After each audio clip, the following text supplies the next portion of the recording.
arrived. So how is wind speed taken into account to estimate flow rate through windows? And how is cross ventilation taken into account? For both questions, I'm very sorry having to say there's a double no. No wind is taken into account in our standardized methods, and no cross ventilation is taken into account. So it's very much worst case calculations which we are forced to do, and therefore the effect of natural ventilation is always lower than we know it is. Okay, thank you, Peter. I don't see any further questions, but we might wait for a while because we still have time. Unless, Alexander, you propose to move to the next presenter, and no, Peter, we have another question which arrived in the chat. So, what about hybrid ventilation? Is this taken into account too? Well, yes.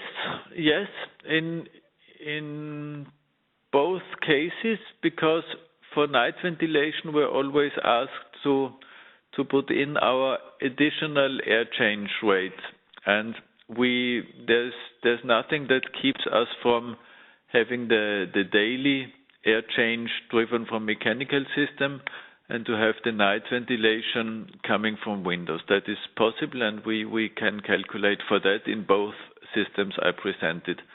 And in case of the second system, so calculating the cooling demand on the monthly based method, there's more or less always a hybrid approach, because it's accepted that there's mechanical cooling during the day, limiting the room temperature to 26 degrees. That is our set point.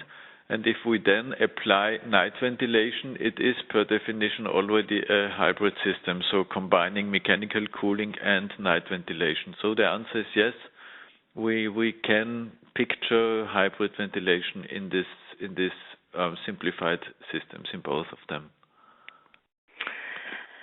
Okay, thank you, Peter. There is another question for you. So isn't it simpler and more accurate to use dynamic simulation as compared to steady-state method? Absolutely, yes. So in our office, we always consult our clients using the dynamic simulation.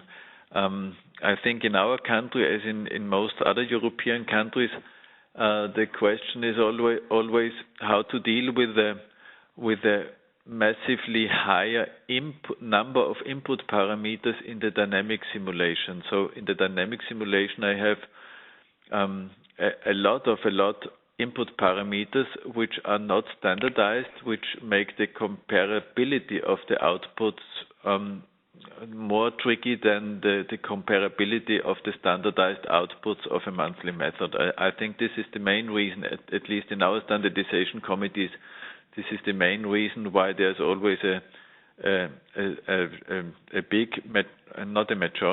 majority of colleagues opposing against the idea of dynamic simulation in standardization, because they say you have hundreds of input parameters and we never can compare your outputs. So this is the discussion going on, but yes, it's much more accurate to use dynamic simulation.